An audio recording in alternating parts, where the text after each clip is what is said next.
Hey everyone, it's John and Jesse here again. In this video we're going to do a complete playthrough of a game of Battle for Sularia. The goal with this game is to give you a chance to see how smoothly Battle for Sularia plays and how quickly a game is done overall, and kind of give you an in-depth look at all the strategies from the start all the way to the end of the game. In this video we're not going to spend a lot of time looking at the small details of each turn. We're going to skip through things quickly. The game still takes all these steps, and if you want to find out how that works, I was just watching our turn tutorial video, which is already on our Kickstarter page, or you can also watch it on YouTube. In this particular game, I'm going to be playing as the Jotun faction, and John's going to be playing as the Scythian faction. We did a random roll off screen, and I was the winner of that roll, and I elected to be the initiative player. John is going to be the off initiative player in this game. I think that's pretty much it. We did shuffle all the cards off screen as well, just to speed up the process of this video a little bit. You'd have to watch us shuffling cards. So I'm just going to go ahead and cut John's deck. This is completely optional. But it's just to prove that our game is totally randomized and that this is not set up or staged in any way. We each start the game with 7 cards.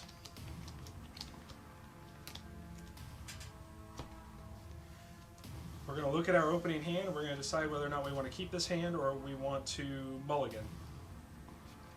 I'm taking a mulligan. Okay. I think I'm going to hold on to this hand, John. Okay.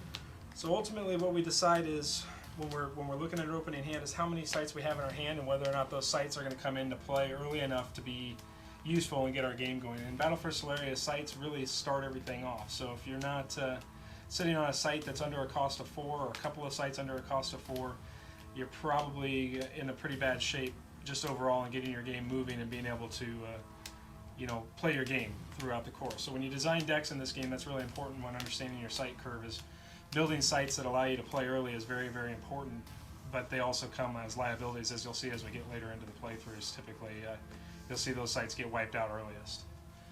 Alright, so I'm going to recut John's deck, and since he took the mulligan rule, he takes his hand, he reshuffles it into his deck, and he draws a new hand of 7. He gets to do that 1 time per game. Not all is lost, though, if the mulligan doesn't turn out great. Typically the player can draw back into the things he needs to keep himself running and keep the game going. We looking good to get started here, John? Well, I have no choice. Just making sure you're ready to start. I'm ready. Okay. So I'm going to go ahead and start my turn by playing an influence card, which is always the start of the turn. I'll play a Watchtower. I made 1 point of Sularia, but I have nothing to use for that 1 point, so I'll pass the turn to you, John. Go ahead and play 1 of my cards as an influence card, and I have 1 influence that lets me play my site for 1, and I will pass the turn back to you. Alright, so we pretty much mirrored ourselves there. My Watchtower and your Perimeter Alert are exactly the same overall, so pretty cool stuff so far. We're matching strength to strength here. Alright, put another influence card down. I still only make 1 Solarium, so this could be a problem for me, but I'll go ahead and pass to John. I'm going to hold out hoping that I draw some cards. Draw 2 cards, and put a card down in my influence row. And I do not have a turn 2 site, or a 2 costing site, so I will have to pass the initiative back to Jesse. Alright. He could have played any site there as long as it was under a cost of 2, but in this case he didn't have even another 1 costing site to put down. Alright, so I play 3. I do have a shipyard, so I'm going to go ahead and put my shipyard out now. I've made 2 points of Solarium, but I don't have anything to do with that 2 Solarium, so I'll pass back to John. Alright, I'll draw 2 cards, and I will put 1 card down in my influence row. And I do have a 3 costing site. I'll go ahead and play that. Nice. And in fact, I'll slide these guys back just a bit. Yeah, you're kind of encroaching on my space here, John. You know. I mean, I realize I'm being aggressive and coming after you and all that, but Best can defense you just is stay a good over offense. there? Best defense is a good offense. I don't know if the Jotun understand that concept. That's all they do. 1, 2, 3, 4, 5. So I have 5 Solarium, and unfortunately I can't do anything just yet, but maybe next turn. Okay. I'll pass to you, Jesse. Alright, that scares me whenever a Scythian stockpiles Solarium. That's usually not a good sign for anybody playing against them. Alright, so I got 4. Go ahead and play my Forge. I'm just doing what we were designed to do. I'll get a Cloud Falcon out now finally, so I'll go ahead and pass back to you, John. Alright. Draw 2 cards. Go ahead and put a card down influence row. And I have some options here. We're on turn 4. And I think, you know what? I'm just going to go with the more obvious choice. Centropolis. So this is what we set out to look for as a Joe Toon. We were looking for Centropolis, and John just showed it to us, but we're not very happy to see it. 5, 6, 7. So a 7 Solarium, I can go ahead and play a hidden combatant for 6. And I'll pass the turn back to you, Jess. That's not good either. Cynthia love having guys in the hidden zone, that's for sure. Well, we're digging a hole. That's what you say. We're looking for some Solarium. That's what you say, John, but I'm not buying it. I'm just not. Alright, so I'm going to play a Cloud Stronghold for 4. I don't have a 5 costing site. I'm going to reveal a Spoils of War this time, though, because I drew into that. And I've got 1, 2, 3, 4, 5, 6 Solarium now. But I only can spend 4 of it, so I'll put out a Red Condor. And, you know, those Jotun, they like to be aggressive. Except when they're not. Except for when there's a Centropolis on the board. That makes things much more difficult. But we'll see what you do here. So I'll take the Cloud Falcon into the perimeter alert system. Sure. Let's see what my options are here. So that's an option. That might be an option. Let's go ahead and I'm actually going to use Centropolis on your Red Condor. Oh, okay. I'll pass on taking an action. I still feel pretty good about where we're at attack-wise here, so Okay. I'll pass back to you for effects. Okay. You feeling good about it? Yeah. Alright, so we'll activate. I do 3 damage to the alert system, which has got defense of 3. The Condor does... John's putting a counter on the Condor. A lot of times I just like to flip the card upside down. All Centropolis says is that you can activate a card regardless of its state, whether it's activated or reset. And it doesn't reset on my next reset phase. So this is just reminding me that, hey, I can't bring him to a reset position next turn. And I took 1 point of damage from the cost of that site. There was no blast through. Yep. So I'm down to 24. Hey, you're up, John. All right.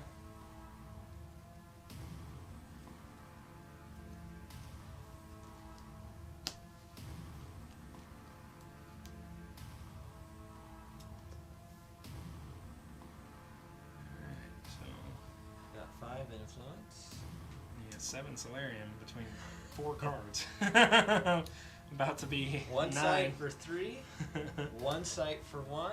10. Another site for 1. So 11 Solarium. Woo! Oofta. 10, 11. That is correct. Man, that was a monster play there, bud. Monster play.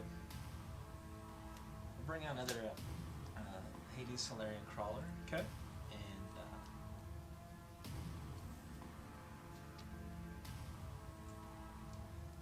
I'm going to go ahead and use Centropolis on your Cloud Falcon. Okay. And I'll go ahead and play a Defense Override, which has all your sites' defenses reduced by 2. -2. Yep. For the turn. And then I'll swing in for 3 onto your Shipyard. All right. Well, its defense has been modified to 3 because of the defense override. I can't defend. Obviously, you took my Cloud Falcon completely away, even though he couldn't defend this turn. Anyways, yeah, it's your effect. If you want to add anything else. I have nothing else to add. All right, So. I'll pass as well. So I take 2. I go from 25 to 23. And I pass initiative. All right. Well, none of my guys get to reset thanks to Centropolis. What a dirty card. Well, you know, it's shiny, and they're distracted. So Yep. they thought they'd check it out, That's and fair. went in for a little too much, debauchery. Yeah, you know, we've joked about it being the Yeah. Vegas of It's the Vegas of Sularia. Sularia, yeah, for sure. That's so funny. All right, so we got Cloud Stronghold. We got a second Cloud Stronghold here. I got 1, 2, 3, 4, 5, 6 Solarium. You know, I need 2 more points of Solarium here. So I'm in my Solarium phase still. I'm going to play a Strength in Numbers and add 2 for the total number of combatants I have in play. And I'll spend all 8 to play 2 Red Condors. That's a pretty cool move. Yeah, I think that's all right. I think that's going to be okay for me. Unfortunately, I have no defenders this time around, but it's just going to be what it'll be. So I'll pass to you, John. All right. Look at all those activated combatants. Yeah, I got a board over there that's just saying, I'm stuck in the muck. They got a hangover. Dang it, I hate those hangovers, man. They can be just brutal, especially as I've gotten older. They used to be good, but not anymore. I was just speaking figuratively. These guys are clearly, they got out of the biodomes for the first time. It's like, it's party time. So now they're just, you know. I feel like we're almost the commentators of Pitch Perfect. Alright, so 1, 2, 3, 4, 5, 6. I haven't hit sights this consistently since I don't know when. Ooh. Yeah. That's a good one. So that's an experimental weapons base. So experimental weapons base gives all sentient sights +2 attack. So that's going to be something I got to keep in mind when I swing back. That's for sure. Well, bring your 6 attack. Come on, you got it. 1, 2, 3, 4, 5, 6, 7, 8, 9, 10, 11, 12, 13. Well, yeah, that's not cool. That's 13 Solarium that I have to play with. So we're gonna do some playing. In fact, we're gonna mine a new hole in the ground. It just happens to be that Right where I'm standing. opposing battle commander is standing in said now hole. All right, so I dropped from 23 to 10, just like that. And I passed to you. Goodness gracious, those tactical assault beams are brutal. Are indeed very, very brutal.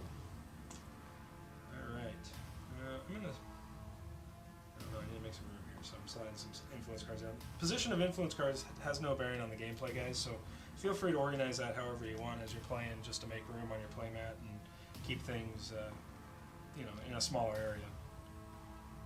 Keep it tidy. 7, yeah, keep it tidy, exactly. I got 7, so I guess with 7, seems like a Storm Citadel is a good play.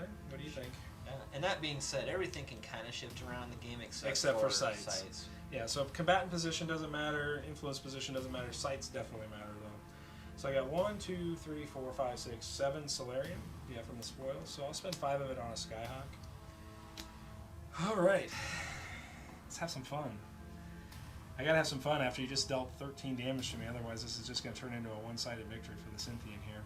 I mean, that works for me. But Yeah, yeah, I could understand the sentiment, but I don't think I'm gonna allow that. I don't think I'm gonna survive for much longer, to be honest. Let's go all 4 into that Centropolis, John. I mean, that's cool. Any effects? I have no defenders because they're all flyers. Yeah, yep. Yeah, I'll start the round of effects. We'll give you an Art of War to begin with. That's cool.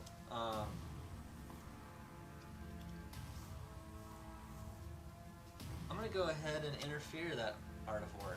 Okay. I got a combatant in the hidden. I met its payment. So. All right, that's fair. I can accept that. I'll reveal a fire in the sky then. Well, man, out from the frying pan and into the fire.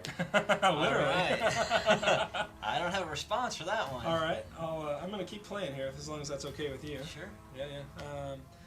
Let's go ahead and do a Storm Citadel on the Cloud Falcon. All right, I'll go ahead and activate that Cloud Falcon and see if you evade it. Okay. Yeah, I'm definitely in the mood of. I'm in an evasive mood today. All right. So how'd you miss, so John? Evasive. So evasive. Well, I'll go ahead and play it into trap. I knew it was coming. I knew it was there. So I got a +7 with Alpha Strike sitting right now, I believe. +7 total, exactly. Yeah. Yep. So it's an 8 alpha. I'll respond. I'll do a Cloud Stronghold and put it on this red condor. Okay. Your response? No, I pass. All right, and then I'll do another Cloud Stronghold and put it on this condor. Okay. Any response to that? Nope. I feel pretty good about this, John. I don't know. Okay, so got a bunch of barrage triggers that are going to happen. So I'm going to put them out on all the guys just so you guys can see it. This is just for illustration purposes. You know, you don't have to put these out there. Just do whatever you want. As long as your opponent knows what's going on. So we go to the Alpha Strike step, and the 2 red condors both have Alpha Strike as well as Centropolis. So I'm going to pull these 2 apart for just a second because they're in the regular damage step. I'm going to activate the condors and pull their barrage triggers off first. So when I pull the barrage triggers off, I can target any site around it and do 2 points of damage. I'm going to go ahead and do... I was thinking this through a minute ago, and now I lost my train of thought. You want to put theirs there, and then those 2 can also go I think there? that's what I was thinking, yeah. So we're going to, because barrage can target any adjacent site, and Fire in the Sky says it's barrage 1, 2, so any adjacent sites, anything around Centropolis, and it does 2 points of damage. So I'm going to put 2 damage from the barrage from the condors there on the perimeter alert system to begin with. Now the Condors didn't get any buffage because John shut off my Art of War with interference, so I'm only doing 8 points of damage into Centropolis right now. And Centropolis is getting to swing back for 8, John, is that right? Yeah, actually, surprising. 8 Yeah. Alpha Strike as So well. I want 6 of that to be absorbed by the 2 guys that already dealt their damage. So Centropolis has been modified after the Alpha Strike step down to 1 defense. So we're going to mark that off. You got it? Yeah, I got Okay. it. Sure. So I got 1 defense. Because we just want to know where its current status is, and I lost both of my Condors in that exchange, and I still have some damage left to deal because they only absorb 6 of the 8 total value. So I'm going to put that last 2 points into my Condor. I'm just going to take this modifier off to Sure. indicate it's just sitting as a 2 now. And then we're going to go into the regular damage step. Which would be starting with Barrage. Right, so we restart with Barrage. I'm going to re-trigger Barrage on both of those alert systems again. Yep. And so that'll be enough to destroy both of those, even though it was over the defense value of the alert systems because it wasn't an attack. It doesn't deal any blaster damage, so I only got 2 extra points of damage that way, but it's definitely 2 extra points. And then we go ahead and we activate and we finish off Centropolis, and in this case it's 4 and 3 is 7 into 1 defense. Plus your additional... Plus my additional 2, right? Yeah. Thanks, John. So it's 5 and 4 is 9 into 1 defense, so we'd have an 8 blast through, and then 4 points would be 12, and that takes John to 10. Yeah. So we're 10 to 10. So I think we settled the score a little bit, took some of that Solarium away. We'll see what he does on his next attack. I did leave myself wide open for a counter attack, but I had no choice in that sense. So Yeah. go ahead, John. All right. It's your call. This 5 modifier from It's a Trap goes away, but the 2 is Still on on the from the board. experimental Yep. weapons base, So I yeah. draw 1 and 2. And we're crossing our fingers he doesn't have another Centropolis, that's for sure. And probably not another tactical assault beam. That's the one you gotta worry about. That's true. That's true. So 1, 2, 3, 4, 5, 6, 7. So that was 2 and 5 is my 7. So at the moment I generate 1, 2, 3, 4, 5, 6, 7, 8, 9, 10, 11, 12. Yep. Well, Jesse, I was off initiative. Yeah, you got it? I do have Oh. a Solarian Tactical Assault Beam. Yeah, that'll do it. That'll do me in. So that takes me to -2. And since John was off initiative, he can go to the end of his round now. He doesn't have to attack, and he would be the winner. Yep. So that shows you how quickly a game in Battle for Solaria really plays. I would have liked to have had one more shot to come back. In this case, I chose to be initiative, so it kind of bit me to be the initiative player. But that's the way Scythian can be. You kind of have to make and hedge your bets that they're not going to hit you with those tactical assault beams multiple times in a game.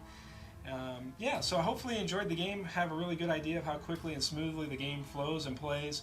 Again, if you want to find out all the minute details of the turn, there is videos available on our YouTube channel and our Kickstarter channel that really talk about the step-by-step process of playing the turn and how all this combat math worked out. But again, we wanted to go through this quickly and really show you what happens once you get comfortable with mechanics and how fast Battle for Solaria plays. We appreciate your time today and hope you had a great rest of your day. Thanks. Thanks, guys.